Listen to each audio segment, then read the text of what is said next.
Hello and welcome back to a new episode of the Ad Race podcast. I'm Fayola Douglas and I'm joined by Ben Titchmarsh, Associate Director of Propeller Group. Propeller Group is a London and New York PR agency specialising in the worlds of marketing, media and technology. Ben works across Propeller's client roster, with his background in journalism giving him a strong nose for news and industry storytelling.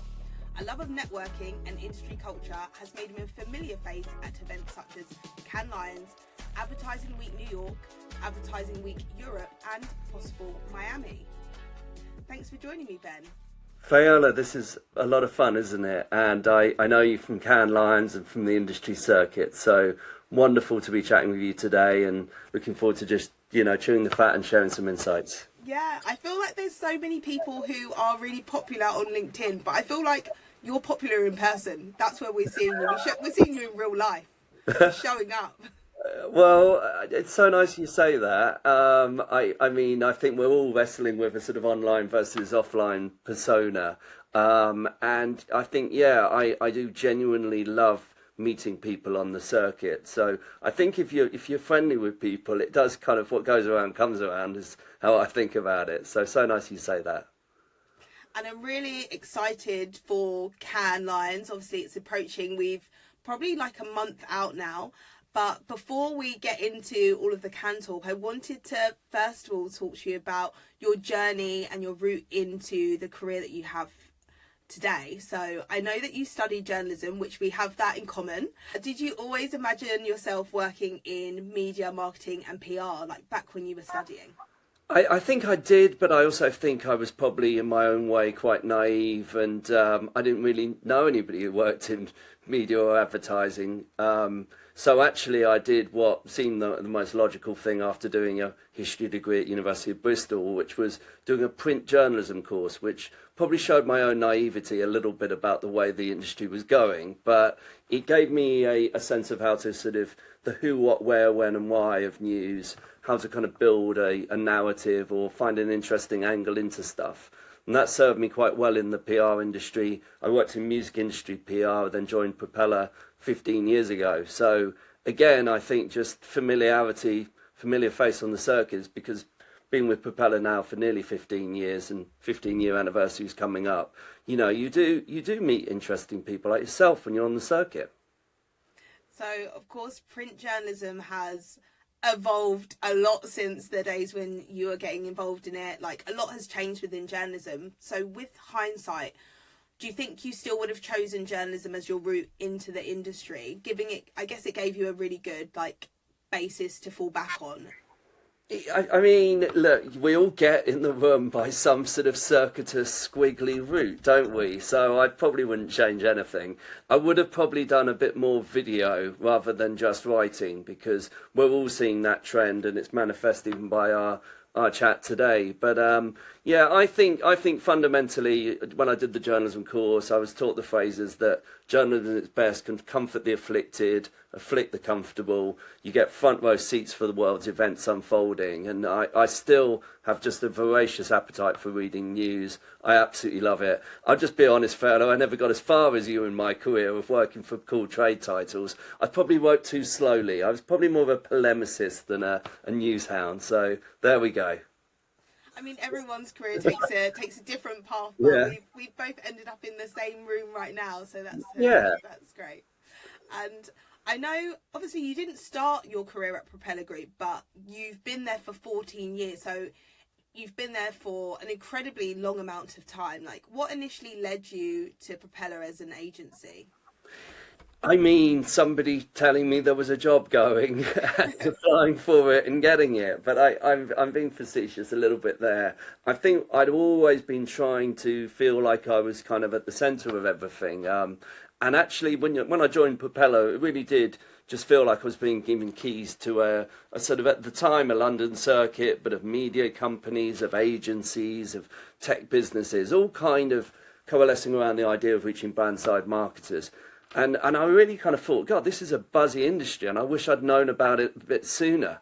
I'd say alongside that as well, over a decade ago, we started attending American events. So that network, we learned from almost just being around Americans, kind of how to handle ourselves, initially we were booking hour-long meetings. They're not interested. They'll give you a half hour at best, and if they're bored, they'll stop it within 10. So just learning how to be around Americans, even how to write in the transatlantic American way, where you avoid S/Z spellings to just only have to write once. We've learned as we've gone along, really. But yeah, it's just a buzzy industry that I really love the people, and I love the sort of sense that it's got culture, it's got commerce, it's got creativity, all kind of rolled into one, really.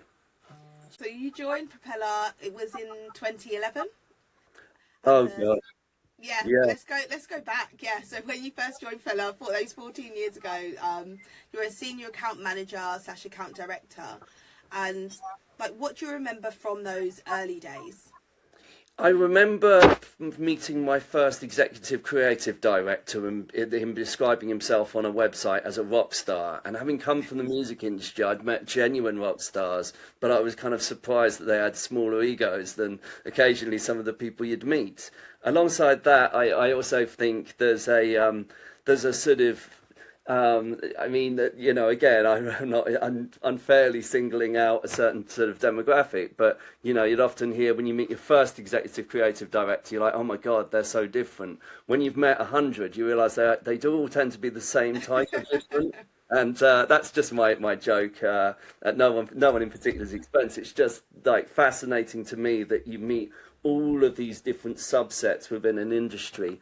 You know, brand side marketers, creative people, data people, suits. They're all kind of you know, trying to be, you know, carve their own uniqueness. But I think if you understand that they're all kind of almost archetypes, you kind of are able to navigate it a bit more easily. And I feel like I've met so many people now. I'm like, oh my God, that person reminds me of that person, and I can help them in this way because it worked for somebody else. You know. I think that's the marketer in you. You're putting people in nice and little neat boxes. Oh God, am I segmenting an audience? Yeah. Yeah. Someone once told me that Prince Charles and Ozzy Osbourne, in one corner you have the Prince of Wales, in the other corner you have the Prince of Darkness. They're both exactly the same, and that they're wealthy white men with castles, but beyond that they're totally different. So yeah, these are the fun things you realise as you're going along. So during those early days, it's when you first started the Propeller Group Cannes Lions Fringe Events and Parties list. I'm saying the full title because it's quite a mouthful, but I think it's really significant. So for anyone unfamiliar with Cannes Lions, I think it would be good if we could get a bit of a description. Yeah, how would you describe Cannes Lions, and like, why do you think so many people are keen to attend? Well, so many parts to that, and I'll just backtrack a bit. So I started going to the festival kind of 15 years ago, around the time I joined Propeller, really, and and since that time we've been involved in PR for the festival. My colleague Louise Watson's partnered with the festival for the Empower Cafe, which is a fantastic space, you know, championing every form of inclusion. I run an annual dinner with Phil Thomas or Simon Cook, who are the bosses ultimately of Cannes Lions, and it's been such a big part of my life. It really has. But when I first attended in the first year, I didn't know anyone. So I got organised, and that might sound really the most simple and silly thing, but I started off at the time a PowerPoint just detailing, okay, here's what's happening on Monday, here's what's happening on Tuesday. I forwarded it to one industry friend, and then the following year people are contacting me that I hadn't sent it to. So I had that sense it had kind of gone around a bit on email. And, you know, I'd been involved in various things at university where if your phone starts going off, if you're a club promoter, you know you've got to go on to something, right? So it was like a penny drop moment that actually, you know, we all have that sense of FOMO, or, God, you know, I've not attended this before, or what am I missing? So actually just being able to kind of package that up freely for people, it's really aligned to my values as well. I just think... you know, it's really important that we understand that there's all sorts of groups that are really just trying to get a place at the table. And I'm always heartened. I'll get a lot of messages from Afro-Caribbean and African-American groups or LGBTQ plus groups saying, we felt quite on the outside of this event, but then we actually got organised ourselves and we started using your list. The next thing we know, we're going to all the things that we thought we wouldn't be able to access. So that really is part of my values. And I'd say I love this quote from New York intellectual Fran Lebowitz, where she said that Nepo babies always believed that although their name got them in the door, from that point onwards, they then were able to win the role or whatever. Knowing where the door is like 99% of life's battles. So if you're able to give that to people of all sorts of walks of life, I really like the fact that people come up and they say, well, I started attending this event and I met the same person and, we've gone into business or, it's led to a new role or I've done a new deal. It sounds crazy, Fayola, but I'm even finding that people have said that they've met their partner on the circuit. They're all going to the same bloody parties. I find it hilarious that it's kind of taken on a life of its own in that way. I think that was one of the first things I'd said to you after I saw the list, that I really felt that it just got rid of that whole gatekeeping mentality that it feels like there can be around Cannes. You don't want to ask questions sometimes, even if it is to your colleagues, because you don't want to seem like you don't know already and seem silly, and no one's offering that information apart from this list. When I got shared this list, it was just so helpful, and it just meant that you felt like you were walking into something you knew a lot more about, because there's all this different content and it's on so many different places, so many web pages, because it's different brands and companies that are hosting different events. And so having all of that group together in one place, it's beyond useful. It's again fantastic you say that, and thank you. I think really when all said and done, Cannes Lions is a festival of creativity, but it's really companies at the intersection of a kind of a wider marketing sector that is kind of on track to be a $1 trillion sector, really.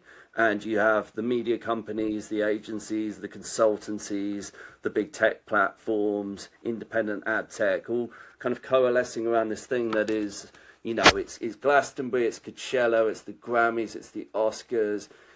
Some people would approach it like they're at Davos, but it just throws together this melting pot of people for what I've jokingly dubbed the networking kind of World Cup finals, really. We just go around, and the great irony is that I'll just dispense some sort of advice, really. So people increasingly say, how the hell do I navigate this thing with so much going on? And the irony is, I tell them, go with the flow, and no one bloody believes me. But you shouldn't be trying to build in too many meetings, because actually, if someone wants to meet with you, kind of, you could this could be a Zoom call, meet with them for a coffee or a rosé, but don't try and sort of set yourself the false KPI of I've got back-to-back meetings. Well, okay, mate. You don't want to be lugging your laptop round all day and get out your deck. No, and I'd say as well, actually knowing that you're trying to basically almost create premeditated serendipity is how I view it. Just being able to go meet new people. I'd say the heat's a great leveler as well. Everyone's a bit hot, everyone's a bit tired, everyone's been on their feet for hours on end. So actually the kind of connections you make, it's kind of a lot more meritocratic, because, you'll have people starting out in your career, you'll have people in, who are genuinely building kind of, billion-dollar companies, rubbing shoulders with people where they might even be between roles, or they're trying to make it. So I really like that. I like the fact everyone has a chance to sort of shoot their shot. There'll obviously be events that are sort of a bit more exclusive, a bit more private.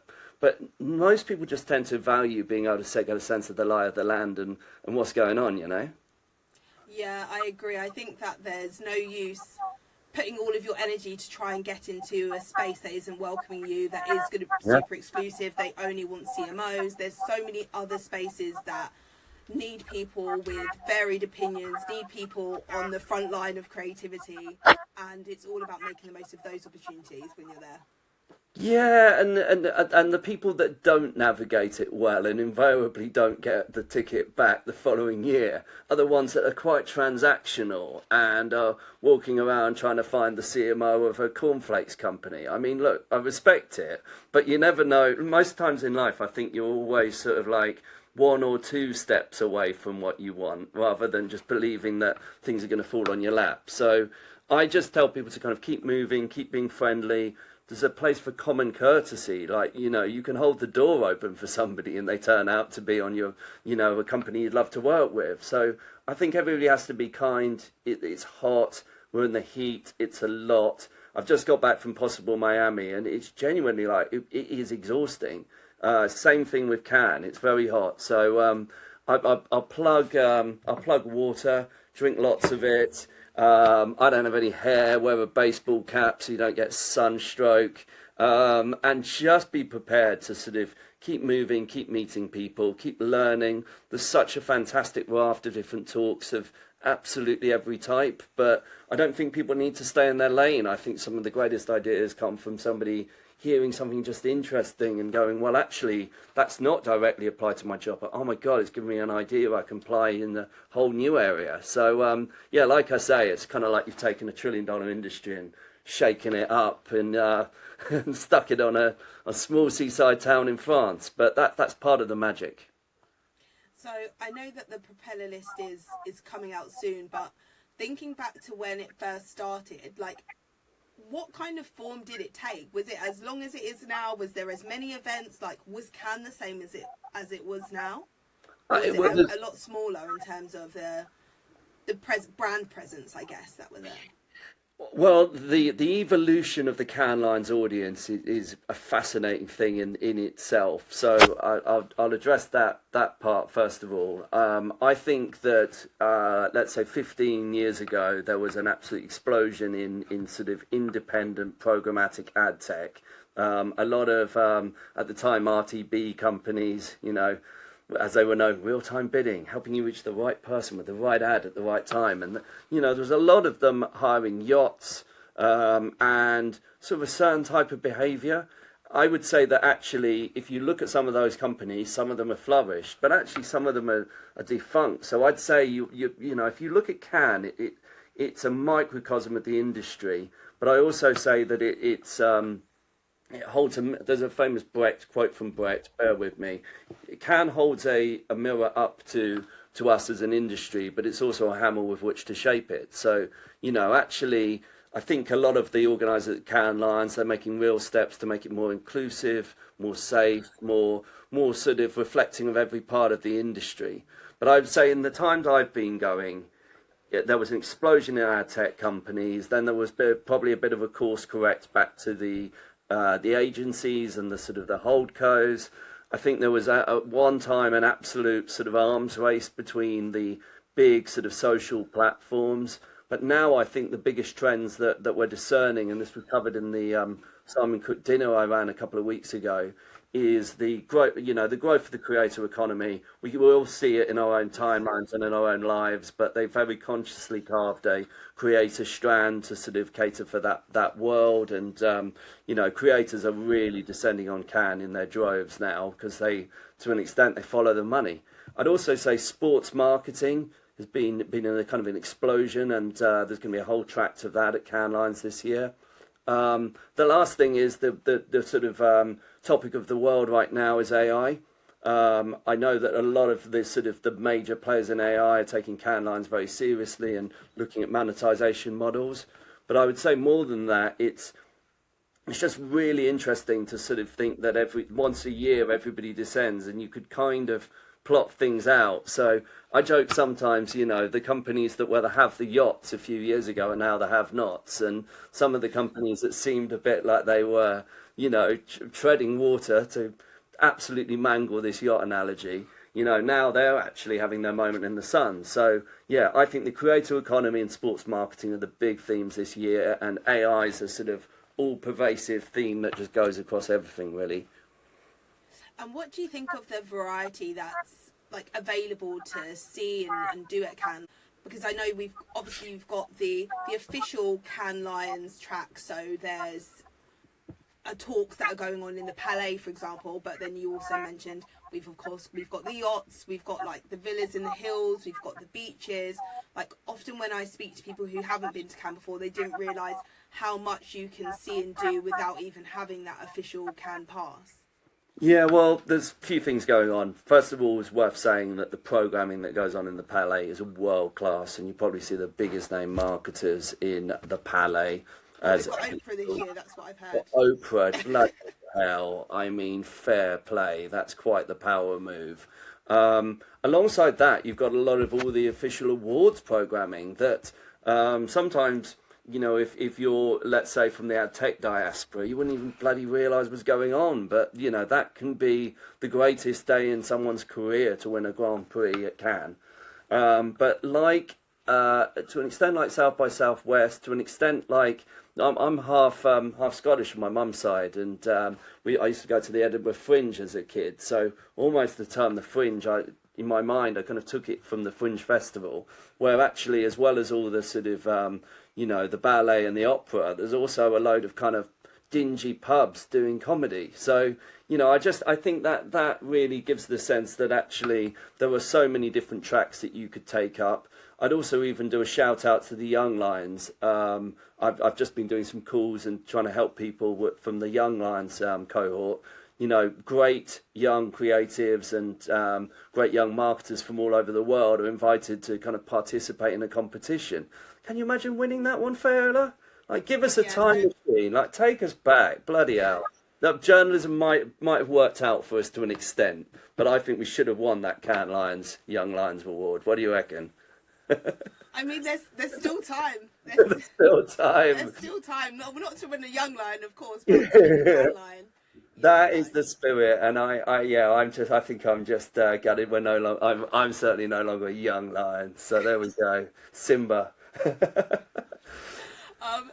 So I guess it'll be interesting to know what you feel like the atmosphere is like in Cannes. I know you said everyone's quite hot. That's a bit of a leveler, but do you feel like there's a real appetite for creativity? Are people open to talking to other people, networking? How do you find it in Cannes? I tend to find that the quote-unquote most influential or powerful people genuinely do have time for others. And if somebody's got a bit of a chip on their shoulder about talking to people they don't view as being at their level, then arguably that's because they've got a level of insecurity inherent in how they view themselves and their abilities. So I really think that the best people in this industry, it's almost like they have a mindset where they just draw upon the energy of new people and young people. So yeah, I get it. It can be pressurized for some people. They've maybe got the big client meeting, the big presentation. You always need to give people the benefit of the doubt. Like they might have been on the phone to their partner and have a last minute coursework due for a child or something. But generally speaking, I find you meet good people. I think as well, if you ask people for advice, they'll generally give it. But just generally, I mean, one of the things that I think you and I have got quite good at, but that is just generally great advice to give people, is to be aware of the LinkedIn QR code button. Now, this is the most simple thing in the world, but you're busy, it's late, or it's early. You know, you're probably holding something, you know, either a laptop or a rosé or a coffee in one hand. Just being able to network quickly with people and be able to press the search function, the 4-box function, and then give a QR code. That just means that you can connect with people and then do your follow-ups. I'd even say after you've met people, just sending a nice personalised note. In the era of AI, it's so easy for people to kind of just say, you know, send some sort of real slop out. If you've had a conversation about a book or a film or, you know, oh my God, that waiter when they drop the glasses, like, mention it. And just try and be memorable. I've really in my own life tried to apply the principles of marketing to my career in marketing because I was so late to it. I actually really paid attention during all the talks I attended. And like memorability, likability, reliability, those are the sort of things that people look for. I once heard a stat that 95% of people in any transaction in business are not on the market for what you're selling. So the real move is to actually just be sort of front of mind. You know, if people say, I'm looking to hire a new PR agency, and I see Propeller everywhere. That's very much strategically by design. Like, we think like that. Look, we want to stay front of mind for when people are on the market, and also create goodwill by giving them stuff for free as well. I totally agree, and I also feel like you need to sometimes not take every interaction so personally. Say somebody might actually be in a rush, in a hurry to get to a certain talk or a certain meeting. You've spotted them, you wanted to chat, but they kind of don't have time in that moment.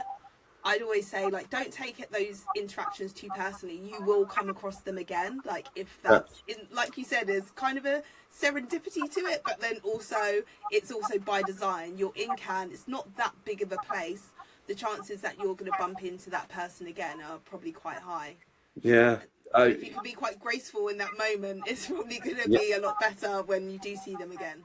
Yeah, and I used intentionally the term premeditated serendipity. So I don't know, like, can you plan for luck? I think you can, actually, particularly in Cannes, where you actually shouldn't be. You're not a hired assassin designed to meet someone from a Fortune 500 brand marketing department. You're there to meet people, and again, just being kind, being friendly, being nice. A lot of that does go a long way, because you don't know if somebody's partners.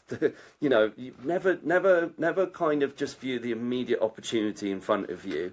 I think if you, the phrases I've heard is that network is net worth, life is a contact sport, and the more people you know, the more you increase your luck surface area, and that kind of luck is like interest, and it compounds. So these are all the things I tell myself, and if I'm asked to mentor people, like, have that mindset where you're kind of just putting yourself out there. You've always, it's even if you're in the airport, just talk to people and be friendly. And, you end up to the point where some of the people that you've interviewed on this podcast, Fayola, you end up going to Anfield or Glastonbury with them. Like, play the long game. Even if you just become friends, it's still great, I always say as well, like, you have to be in it to win it. Like, even with your friends and family, if they're not sure what you're working on or what you're doing or what your goals are, then how are they ever going to be able to help you? So when you're having some of these interactions, it might not be with the CEO for this company or the CMO, but if you could be quite open with your discussions and people, get a bit of a feel for what you're about, then that's actually going to probably be more useful down the line if there is an opportunity that comes up. Yeah, and even just, again, going back to LinkedIn, but it's a simple thing. Like, I'd love to know how many shared connections you and I have got, but I'd imagine quite a few. And it's like, well, for better or for worse, I might not know this person, but oh my God, they've got a lot of shared connections of people I respect or I like. So yeah, they must be doing something right. Let's carry on that conversation. I think that in an era of AI and remote working, we are now almost at a level where we just cannot judge we can't judge things purely by an email or the digital world. So I think walking around on the same carpet or street as somebody, they're able to just bypass that sort of reticence, and it's very Darwinian. They're like, well, you're part of our tribe. We like you. There's a good energy there. So I don't know. I think Cannes Lions, because it's so bloody exhausting, everyone gets a bit philosophical by the end. Fayola, I think we're almost just having that last Friday conversation, but we're not even out there yet, Yeah. I also wanted to ask you about the makeup of the attendees at Cannes, because I know, for instance, you are on the board of Brixton Finishing School. They usually send a cohort. You've been in conversation with a lot of the young lions. Do you think that the attendee list for who actually gets to attend Cannes, that's changed over the years? I know there are many different groups and initiatives that help to try and diversify who's getting to go to Cannes, and that it's not just a small pool of senior leaders. Well, I think there's what I'd want to see and there's what I am seeing, and I'll differentiate between those things. I think that, there's no doubt that there's been a rowing back of DEI initiatives, certainly within the world of big tech, and that's been seen by Brixton Finishing School, and I find it sad, but I like to think I'm on the right side of history on that, so we just double down around our values, and again, I think that one of the barriers to entry with people being sent from bigger companies is they don't know really how to, I don't want to say slum it, but like they don't know how to get a really cheap Airbnb and, book their flights in advance and then know that ultimately they're going to be out there and they're going to have to bob and weave and duck and dive a bit. But, actually, I tend to find Americans, they genuinely do want to be put up in the Marriott, and sorry, that's going to be expensive, and they don't realise down the road they could have just stayed in a perfectly fine Airbnb, either with colleagues or with a group that they agree in advance, and actually then they are at the Super Bowl, they are at the World Cup finals. So actually, I think that that's important to stress, that actually you can get out there and you can bootstrap it. And actually, so many of the relationships that you'll be dining out on for the rest of, the 51 other days, weeks of the year, you will make in Cannes, so it pays its way back many times over. Yeah, I agree, and I think this will be my 4th year going to Cannes, and the first time that I've ever had an official Cannes pass. So in terms of bootstrapping it, like I've been with my previous agency that I was working with, but there was so much to see and do that I was able to go without even that official pass. So just from having, a good conversation with the CEO, I was able to go to Cannes, but it was under that understanding that I was able to navigate it without that extra cost being incurred. So I think there's definitely, a lot to see and a lot to do there without having to spend so much money on the accommodation or even the official pass, really. There's a few things going on there. I really love the content that you produce at events. I just think that strengthens anyone's arm in any kind of negotiation with a boss. I'm going to be out there, I'm going to produce content every day, I'm going to network and learn from it, but also I'm going to make sure that I'm amplifying what's being done out there. So that's one side to it. I'd also just say, kind of more than anything, you've really got to have a bit of a sort of spirit of adventure. But then I also do say to people that, networking for 5 days straight isn't for everyone. I think that sometimes people should allow themselves. What we found was somebody just said, I can't talk to people for 5 days straight. I need one night when I'm in the hotel and I'm watching RuPaul's Drag Race was their choice, actually. So I always let someone have a RuPaul's Drag Race evening where they just decompress. That's actually, leading on from that, I think it's really good to sometimes have a few meetings or like an evening or things that are planned with people who you are genuinely friends with. So not somebody that you're meeting fresh in Cannes, or it feels less like a business meeting and more like actual like chill relaxation time with friends. So I think that's a good tip for anyone who's trying to plan out their full week. Like, have those like breaks with people that you already have good connections with, you can really talk really frankly with. Maybe they can help you kind of plan your week as well. But so it's good to have those rest times. It's brilliant advice there, and you've even hit on a few bits there. So, we all need kind of companions and people where we're in it together with. And if you're always quote unquote on, then actually that can feel quite intense. Whereas if you are able to have that bit of downtime and sort of say, oh my God, did you see that? And Jesus, think about the mad stuff we've done out there. I fist pumped Kendrick Lamar. I've met the Reverend Jesse Jackson. I spent half an hour with Steven Gerrard talking about football. I've ran panel discussions. I've done press releases. It's a lot. But I still look back at meeting some of my heroes and, being able to just go, God, I'll always remember that day. I think you find your clan in Cannes, you find your sort of your spark. I really recommend it, if nothing else, to just remind yourself sometimes that we're all sat at our desks doing these jobs, but it's meant to be fun.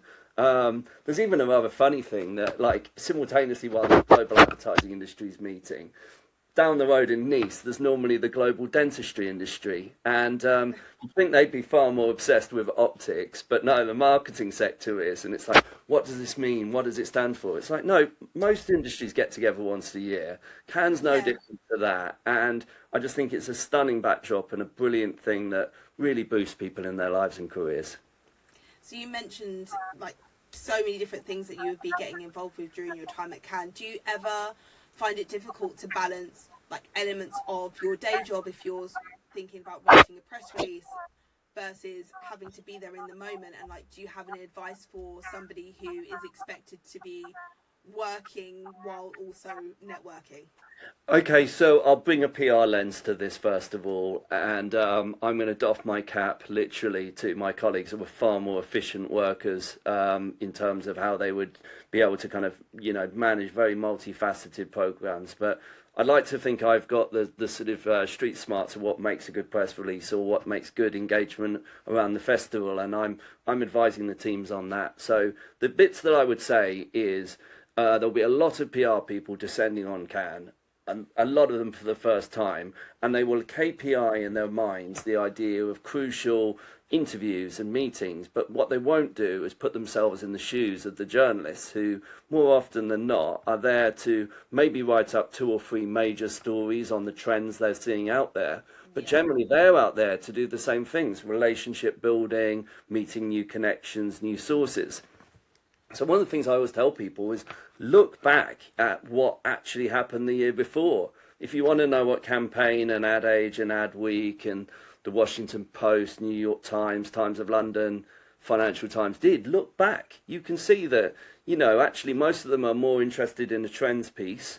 And actually some of those can even be done before you're in France. That's a trick. That's a little bit of a trick. I know some journalists that genuinely would rather get their quote done in the style of Cannes. There's no Glastonbury immediately after Cannes Lions this year, thank God. But I'm saying that most people will often want to kind of firm up the basis of a story and then add some final detail into it in Cannes. So, yeah, I would say just understanding the journalists are every bit as tired and sweaty as the normal attendees, and be kind to them, and don't set up performative meetings. Just know that they've got a job to do and make it as easy as possible for them.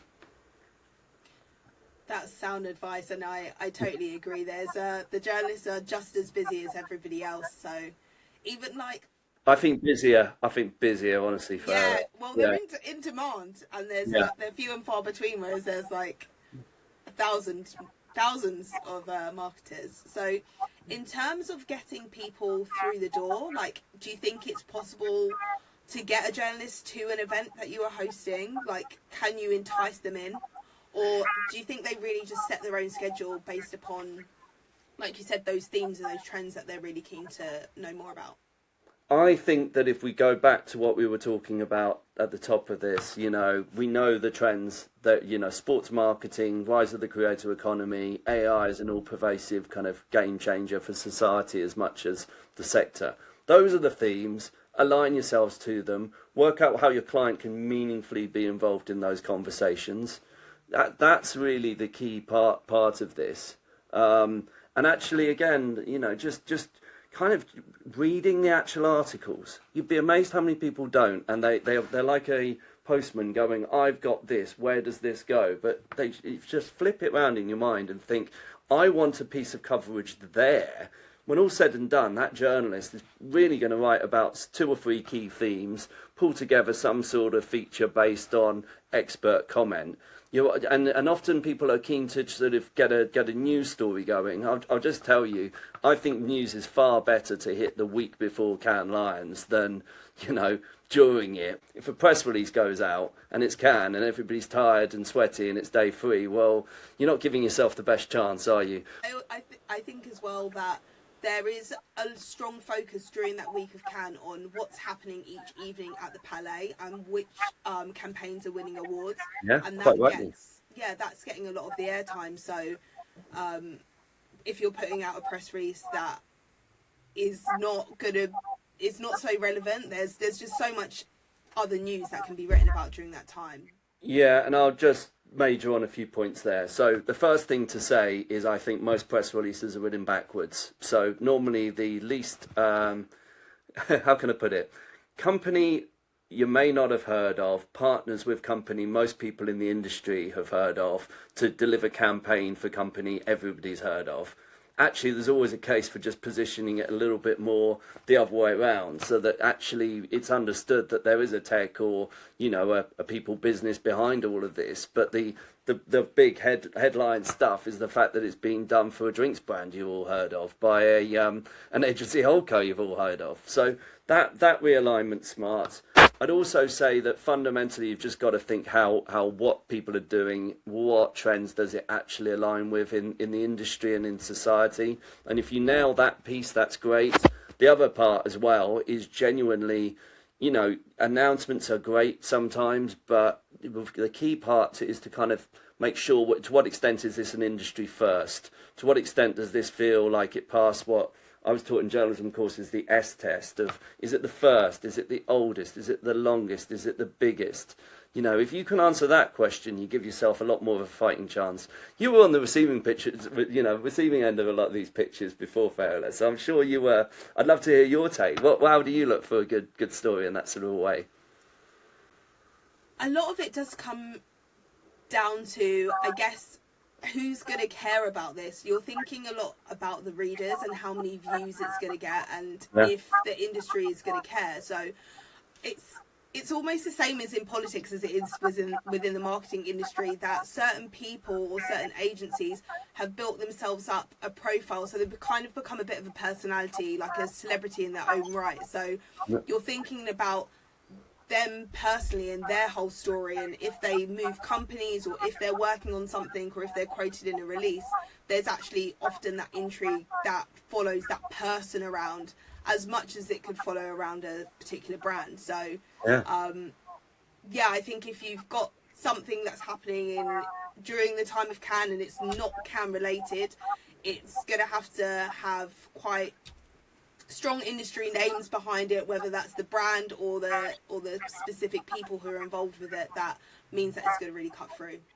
Yeah, I mean, look, I'm sure you and I could obsess about that. I'd even just say make every picture sells a story. So often the only bit that I would leave till Cannes, if there was a story, would be making sure that there was a Cannes looking photo to go with the story. Because again, that's all the stuff that people just forget in the haste of trying to do their jobs. Yeah. There also is normally room for a few thought leadership pieces that get published post-Cannes. So if somebody's had a really unique experience, or they can give a bit of a different angle, like I think we spoke about the fact that there is maybe this unique, not so unique kind of type of person who's in Cannes, who their opinion might be quite homogenized, but if you're not falling within that sect and you have a very different experience and something very different to offer, then it could be a really good opportunity for you to talk more about it, and not just on your LinkedIn, maybe try and get something published.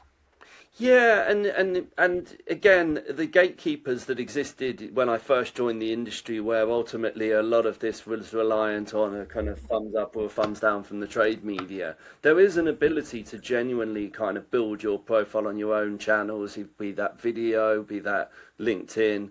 So actually sort of, you know, the onus is on people, and, you know, people like you and I supporting them to actually realise that they can really make hay on their own channels, which in turn shows the sort of commissioners of thought pieces that actually this person does have an audience and it will pop on socials.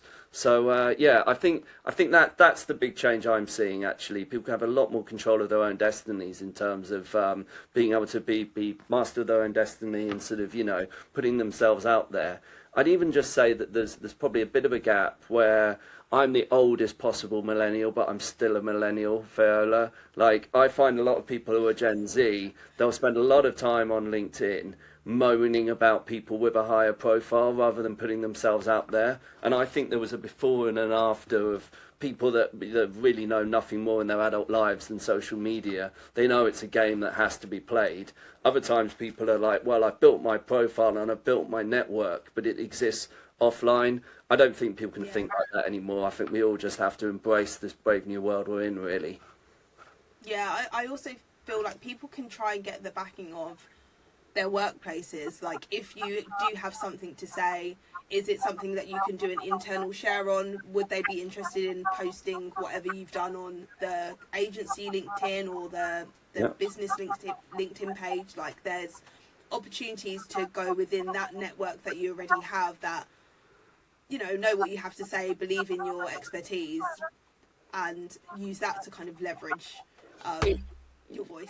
You've got another trick for anybody trying to make the business case for going to Cannes, is make Yeah, sure you promise your bosses that you content. do a 5 things lunch and learn type of thing. Yeah. Yeah, definitely works. So, what are you most looking forward to about Cannes this year? Is there something you're hoping to see more of? Is there are there any specific talks or like topics of conversation you're really hoping to delve into? I would say that first of all, AI.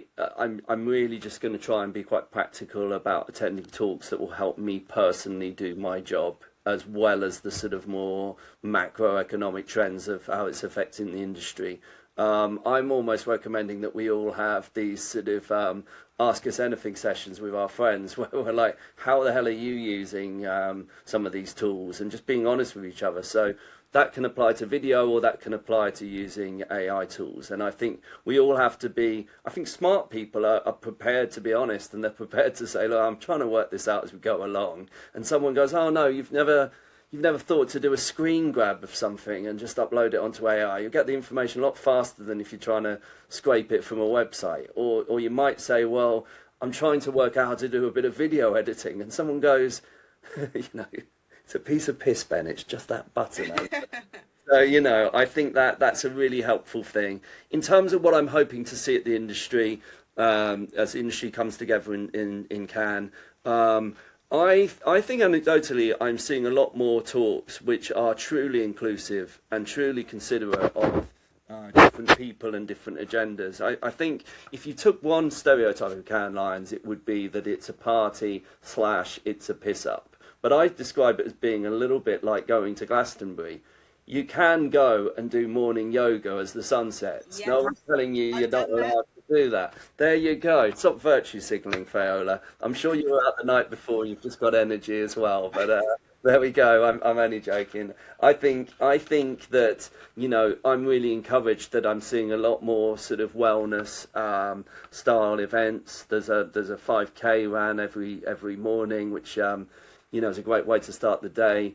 I'm even just I'll just put something out there that I think is an interesting thing. One of my colleagues, Zachariah Ali, who helps me with producing the list, is a Muslim and has never drunk alcohol in his life. And I want Cannes Lions to actually feel that it's inclusive of people that are making lifestyle choices, or they're making choices due to their beliefs. It doesn't, just because it's a party and that stuff's there's a canapé going past and there's a rosé, doesn't mean that everybody shouldn't feel included. I'd also say that extends to returning parents. Sometimes I once got a message from someone saying that they'd been very active in the scene prior to having a baby, and then they were kind of thinking about coming back into the industry. And my mum, I'm a single parent family on my mum's side, so I remember hearing getting this message saying that downloading the list had given someone the confidence to just get back out there. And I obviously swelled up a bit reading that, walking down the Croisette, because I just thought it was so nice that people felt like they all belonged. So let's not shy away from the fact there are huge tectonic shifts going on under this industry, and they are very profound, and some of them can be quite scary for people. But I think if there's hope that lies anywhere, it lies in Cannes Lions, the connections we forge, the friendships, the allyship, the relationships. If you nail that bit, you'd be amazed. You don't tend to have the same problems of really trying to navigate the industry. There'll always be someone you can ask. That network effect is real out there. And my God, Cannes Lions, like I say, it's the World Cup final of connections, isn't it? And finally, Ben, I have to ask, when are we going to be getting this list? Do you have a date? Is there a date? Is it like... Fayola... I'm putting my plans in place. I need it. You know what? Do you know what I love about this? You're once a journalist, always a journalist. You're trying to get a bloody scoop, aren't you? Today, where are we today? Today's May. I'll tell you, it's going to be out this month. But can I tell you any more than that? I'm sorry, I can't because there's so many people after it, and we are perfectionists in our own mind, and we just want to make sure it's great. But I can tell you it'll be back bigger and better this year. And again, just so flattered that it was not on my bingo card when I was at university, that a Google sheet of parties and events would be my sort of career thing I'm known for. But life's a roller coaster, right? I would say there's a few other lists that are being compiled, but your list is the OG list. Yeah, well, we need. I'm not even bothering going and downloading any of these other lists or getting involved in them. I'm waiting for yours because I know that it's going to be the biggest and it's going to be the best because people have been sending in their events to you for years, and so that's just now kind of baked into their process. So that's how I know it's going to have all of the information I need. Well, that's lovely you say that. Pressure. I think they say that imitation's the sincerest form of flattery. So, sometimes imitated, never bettered is how I posted it last year. I think we're looking at how we can evolve things, but again, I think the brand we've built of giving people an idea where the doors are in this industry is something I'm so proud of. I'll even say when we do post it, I'm going to do a homage to Stan, the Eminem song, and it will say, "Sincerely yours, your biggest fan, this is Can," because I am the biggest fan of it. I absolutely love it. Brilliant. Thank you so much, Ben. And I know hopefully this will just encourage more people to come up and say hello to you in Cannes, but I know they can also find you on LinkedIn. It's Ben Titchmarsh, and thank you so much for joining me. Fayola, absolute pleasure, and I look forward to hanging with you in France as well. Yes, thank you. All right. Cheers.